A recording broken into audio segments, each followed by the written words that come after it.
Alors, on poursuit ce soir l'étude du chapitre 4, du paragraphe 4 du chapitre 26 de la Confession de foi, 1689. Le chapitre porte sur l'Église. Et le paragraphe 4 qu'on avait commencé à regarder, on va continuer ce soir. Alors, on va le relire. Le Seigneur Jésus-Christ est le chef de l'Église. En lui est investi par le décret du Père tout pouvoir pour l'appel, l'institution, l'ordre et le gouvernement de l'Église d'une manière suprême et souveraine. Le pape de Rome ne peut être chef de l'Église en aucun sens, mais il est cet antéchrist, cet homme de péché, fils de perdition, qui se dresse lui-même dans l'Église contre Christ et contre tout ce qui est nommé Dieu. Le Seigneur le détruira par l'éclat de son avènement. Le fait que Jésus-Christ soit le chef de l'Église doit nous encourager au plus haut point. Nous avons un chef parfait qui a la toute-puissance pour compléter l'œuvre qu'il a commencée en nous. Sa chefferie sur nous est telle qu'il il va faire avec nous ce qu'il a décidé, c'est-à-dire nous amener jusqu'à la glorification. Ce chef est aussi roi des rois sur toute la création. C'est-à-dire que sa domination n'est pas que sur l'Église, mais sur toute la création. Son règne est absolu. Si Jésus ne régnait pas sur toute la création, il ne pourrait être réellement le chef de l'Église. Je dis cela parce que si le Christ ne régnait pas sur la création, il ne pourrait garantir la protection de l'Église. Le fait que l'Église soit le chef, que le Christ soit le chef de l'Église nous montre également que ce n'est pas à nous à décider de la mission de l'Église, ni de la source de l'enseignement qui doit être donné, ni de tout ce qui doit se passer dans l'Église. L'idée de on veut amener l'Église à tel endroit, on veut ci, on veut ça. Quand j'ai été questionné dans l'Église l'Église précédente, j'avais rencontré le conseil, puis on m'avait demandé c'est quoi ta vision pour l'Église? J'ai répondu que j'ai pas de vision. J'ai une conception que j'essaie d'avoir le plus biblique possible, mais une vision, c'est comme un programme électoral, puis là, vous allez prendre celui qui a le meilleur programme. Je dis, moi, je suis pas là-dedans. Moi, je suis dans ce que l'Écriture dit. On n'a pas à avoir une autre vision que ce que l'Écriture dit. Faisons ce que l'Écriture dit, c'est ce que le Seigneur nous demande. Il est le chef, on doit reconnaître que c'est lui qui décide. Et le fait que Jésus soit chef de l'Église ne remet pas en question le rôle des dirigeants dans les églises locales. Ça ne le remet pas en question, mais ça vient le cadrer, ça vient le baliser. Les dirigeants, en fait, on est des sous-dirigeants. On est mandaté par le chef pour appliquer ce que le Seigneur veut. On enseigne ce que le Seigneur demande, soit sa parole. Et on arrive au paragraphe 5 qui dit, dans l'exécution de cette charge qui lui a été confiée, le Seigneur Jésus appelle en dehors du monde et à lui-même, par le ministère de sa parole et par son esprit, ceux que son Père lui a donnés, afin qu'ils marchent devant lui, selon toutes les voies de l'obéissance qu'il leur a prescrites dans sa parole. Ceux qu'il a ainsi appelés, il leur commande de marcher ensemble dans des groupements particuliers ou églises, pour leur édification mutuelle et la célébration requise du culte public qu'il exige d'eux en ce monde. Donc, dans l'exécution de cette charge qui a été confiée à Jésus-Christ par le Père, ben, le Seigneur sauve ceux que le Père lui a donnés. Le fait d'être donné au Fils par le Père réfère à la doctrine de l'élection. Il y aura un chapitre sur ça. Et ceux qui sont donnés sont ceux qui ont été élus pour le salut. Et c'est eux que le Fils sauve. Il y a des chrétiens qui croient que le Père a peut-être élu certains au salut, mais que le Fils cherche à sauver tous les hommes. Si c'était le cas, ça signifierait que le Fils serait en échec dans la plupart des cas, puisqu'il y a beaucoup d'appelés, mais il y a peu d'élus, et puisque peu empruntent le chemin étroit. Cette doctrine biblique que la 1689 retient nous rappelle que le salut est une œuvre trinitaire. Combien de personnes disent croire en l'élection tout en croyant que Jésus est mort pour tous les hommes et que l'Esprit euh, tente de convaincre le plus de personnes possible et il n'y parvient que pour ceux qui sont bien disposés. C'est la doctrine arménienne. La Bible présente le salut trinitaire. Le Père a élu ceux qui allaient être sauvés. Il l'a décrété sans aucune condition préalable. Il n'a pas élu ceux qui allaient être plus vertueux, ceux qui allaient, peu importe, aucune discrimination. Il a élu sans condition. Le Père a élu, donc le Fils est venu accomplir le salut afin de racheter ceux que le Père lui a donnés. Et dans l'Évangile de Jean particulièrement, ça revient souvent, ceux que le Père m'a donné. Jésus, dans sa prière sacerdotale, donc celle qui l'amène à la croix, confie ceux qui vont être au bénéfice de la croix. Il dit, je ne te prie pas pour le monde, mais je te prie pour ceux que tu m'as donnés. C'est peu que Jésus est allé à la croix. Et l'Esprit Saint applique le salut aux élus, salut acquis par le Fils. Donc le Père a décrété, le Fils a accompli, le Saint-Esprit applique. La confession ajoute que le Christ sauve les élus par le ministère de la parole et par son esprit. Ce ne sont pas deux outils. La parole, c'est l'instrument, l'esprit est l'agent. La parole, c'est le contenu, l'esprit est celui qui applique le contenu. Alors, le Saint-Esprit convainc les élus de péché, de justice et de jugement. Ben ça vient, c'est révélé dans la parole. Alors, c'est par la parole qu'on est convaincu. C'est-à-dire, l'Esprit nous convainc, nous persuade les élus de la véracité de ce qui est écrit dans la parole. Donc, on ne peut pas dissocier la parole de l'esprit.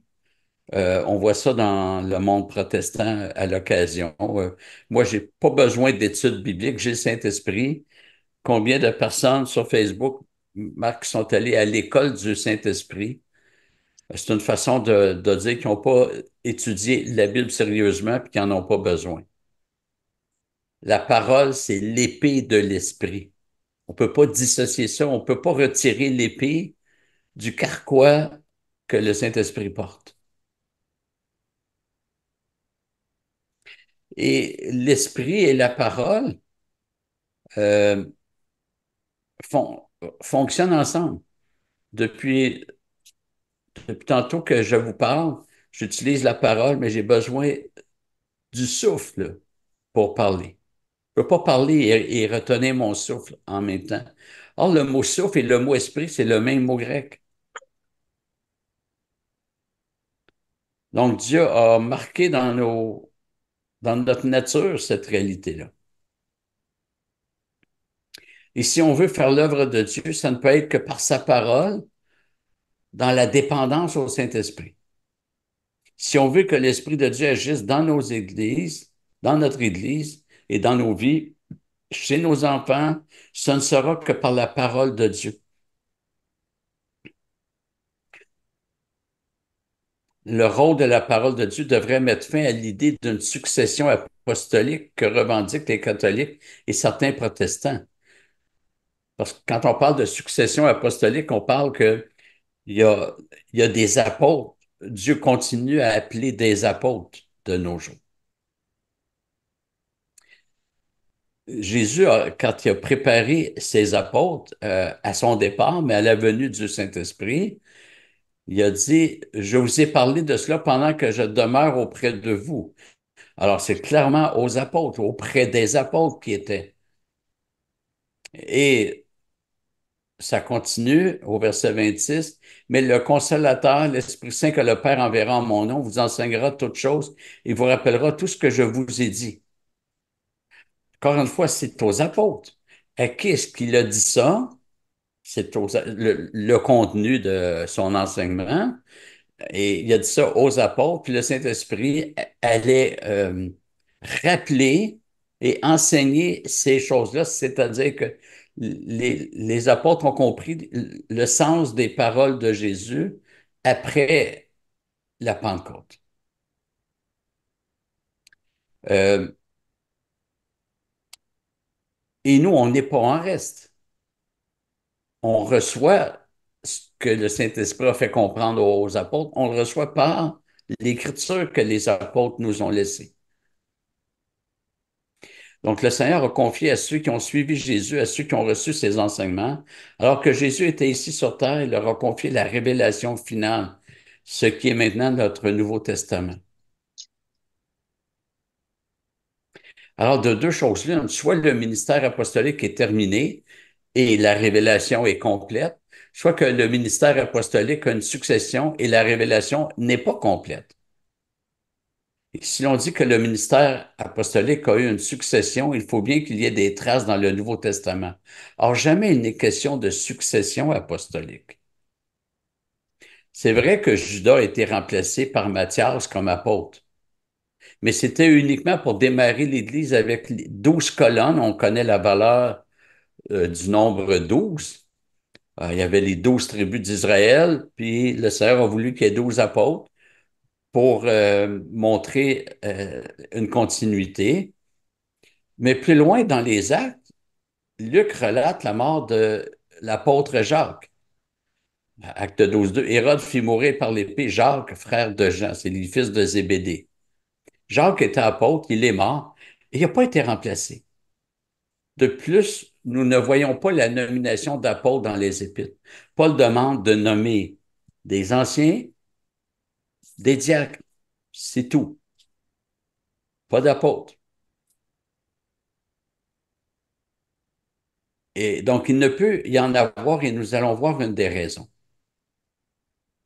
L'apôtre Jean, quand il parle, quand il utilise le pronom nous, il parle des apôtres ici. Il dit ce qui était dès le commencement, ce que nous avons entendu, ce que nous avons vu de nos yeux. Il parle de Jésus, là. Ce que nous avons contemplé, que nos mains ont touché concernant la parole de la vie. Et la vie a été manifestée. Nous l'avons vue, nous en rendons témoignage et nous vous annonçons la vie éternelle qui était auprès du Père et qui nous a été manifestée.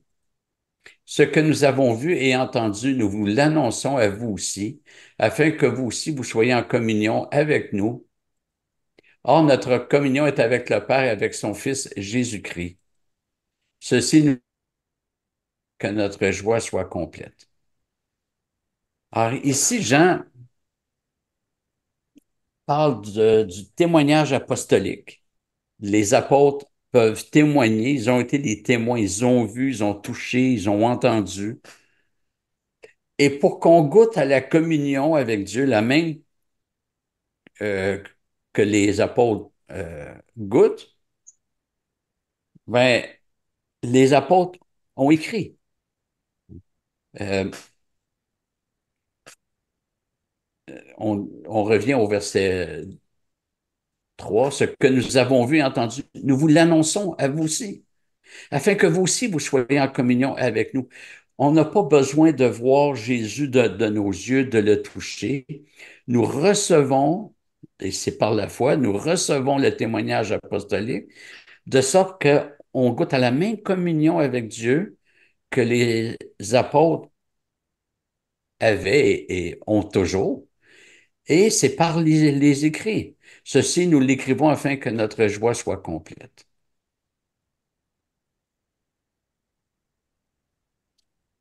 L'apôtre Jude a pu écrire, Bien-aimés, comme je désirais vivement vous écrire au sujet de notre salut commun, je me suis senti obligé de le faire afin de vous exhorter à combattre pour la foi qui a été transmise au sein une fois pour toutes. Alors, le mot foi ici, pour la foi, euh, c'est pas le fait de croire, hein. Les apôtres n'ont pas transmis le fait de croire. Il y a un autre sens qui est aussi biblique au mot foi, c'est le contenu de ce qui doit être cru, ce qu'on pourrait appeler le credo, qui vient du mot croire en latin.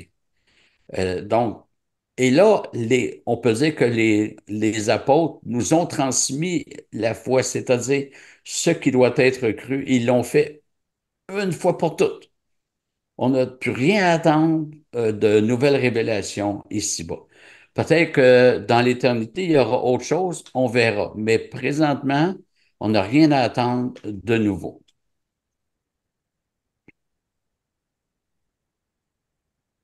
Donc, ce point est majeur lorsque nous abordons le sujet de l'Église.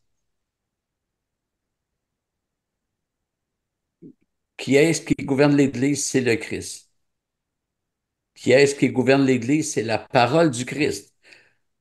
Le Christ par son esprit, l'esprit c'est l'agent, l'instrument c'est la parole du Christ. Donc, qui est-ce qui gouverne l'Église? C'est le Christ par son esprit. Qu'est-ce qui gouverne l'Église? C'est la parole du Christ. Éphésiens 4 nous dit, c'est lui, donc dans le contexte, c'est le Christ, qui a donné les uns comme apôtres, les autres comme prophètes, les autres comme évangélistes, les autres comme pasteurs et docteurs, pour le perfectionnement des saints. Le perfectionnement, ça a l'idée d'être équipé. Cela en vue de l'œuvre du service et de l'édification du corps du Christ, jusqu'à ce que nous soyons tous parvenus à l'unité de la foi et de la connaissance du Fils de Dieu, à l'état d'homme fait, à la mesure de la stature parfaite du Christ. Alors, ces versets sont utilisés pour dire qu'il doit encore y avoir des apôtres, puisque les apôtres ont été donnés pour le perfectionnement des saints, puis jusqu'à ce que, ben, on n'est pas encore rendu là. Donc, il y en a qui disent, ben, voyez, on a encore besoin d'apôtres. En fait, on n'a plus besoin d'apôtres, mais leur ministère continue de retentir par l'Écriture. Et ce, jusqu'au retour du Christ. Je ne l'ai pas noté ici. Oui, OK, j'y arrive, ouais. Euh, donc, puisque l'Esprit du Seigneur a conduit les apôtres dans toute la vérité, leur voix prophétique continue de retentir à chaque fois que nous lisons la Bible, à chaque fois que nous la prêchons, que nous l'entendons, que nous l'enseignons. Un autre texte qui confirme ce que je viens de dire, et dans la même épître que ce qu'on vient de lire, vous avez été édifiés sur le fondement des apôtres et des prophètes. Littéralement, c'est des apôtres et prophètes. C'est une, Donc, ça reste pas rond longtemps, cette affaire-là? c'est un seul ministère. Euh, Jésus-Christ lui-même étant la pierre de l'angle. Le ministère apostolique constitue le fondement. Or, un fondement est ce qui est donné au début. On ne pose pas perpétuellement le fondement. L'Église a reçu ce fondement par le ministère apostolique, c'est d'avoir établi la doctrine, d'avoir démarré la mission, de se rendre jusqu'aux extrémités de la terre. Ils n'ont pas tout fait, mais ils ont débuté cela. Euh, Maintenant que le fondement est donné, on n'a plus besoin d'apôtres pour établir le fondement. Euh, et deuxièmement, Paul en parle au passé. Au moment où Paul écrit cela, bien que tous les écrits apostoliques n'avaient pas encore été complétés, l'Esprit les avait déjà conduits dans toute la vérité. Il restait à mettre ça par écrit, mais les apôtres étaient déjà conduits dans toute la vérité. Et si l'Église a pu démarrer, c'est que le fondement était déjà là. Donc, pour nous, en tant qu'Église, le contenu de la foi nous a été transmis une fois pour toutes. C'est dans ce contenu, la révélation apostolique, que nous devons persévérer. Le paragraphe poursuit sur l'idée que de la marche communautaire. On va relire la dernière phrase. Ceux qu'il a ainsi appelés, il leur commande de marcher ensemble dans des groupements particuliers ou églises pour leur édification mutuelle et la célébration requise du culte public qu'il exige d'eux en ce monde. Et on va lire dans Matthieu 18, qui annonce déjà la vie d'Église. Si ton frère a péché, va et reprends-le, seul à seul. S'il t'écoute, tu as gagné ton frère. Mais s'il ne t'écoute pas, prends avec toi une ou deux personnes afin que toute l'affaire se règle sur la parole de deux ou trois témoins. S'il refuse de les écouter, dis-le à l'Église. Et s'il refuse aussi d'écouter l'Église, qu'il soit pour toi comme un païen et un péager. En vérité, je vous le dis, tout ce que vous lirez sur la terre sera lié dans le ciel, et tout ce que vous délirez sur la terre sera délié dans le ciel. En vérité, je vous dis encore que si deux d'entre vous s'accordent sur la terre pour demander quoi que ce soit, cela leur sera donné par mon Père qui est dans les cieux. Car là où deux ou trois sont assemblés en mon nom, je suis au milieu d'eux. Alors, en passant, les deux ou trois, un verset qui est souvent cité hors contexte, il est dans un contexte de discipline. Le frère qui est obligé d'aller vers le pécheur avec un ou deux témoins, ils sont rendus deux ou trois. Et ici, ça ne veut pas dire que quand on est deux ou trois, on est l'Église, on peut faire la Sainte Seine, on peut baptiser, on peut se nommer un pasteur. Non, c'est un contexte de discipline. Mais ce qu'on voit, c'est que Dieu a toujours placé ses enfants en famille, en peuple. Et c'est encore vrai aujourd'hui. Le chrétien n'est pas un Rambo qui fait les choses seul. Le chrétien fait partie d'une armée, d'une grande famille. L'Église et le seul chef est Jésus-Christ. Voilà, on va s'arrêter ici pour ce soir. Merci de votre attention.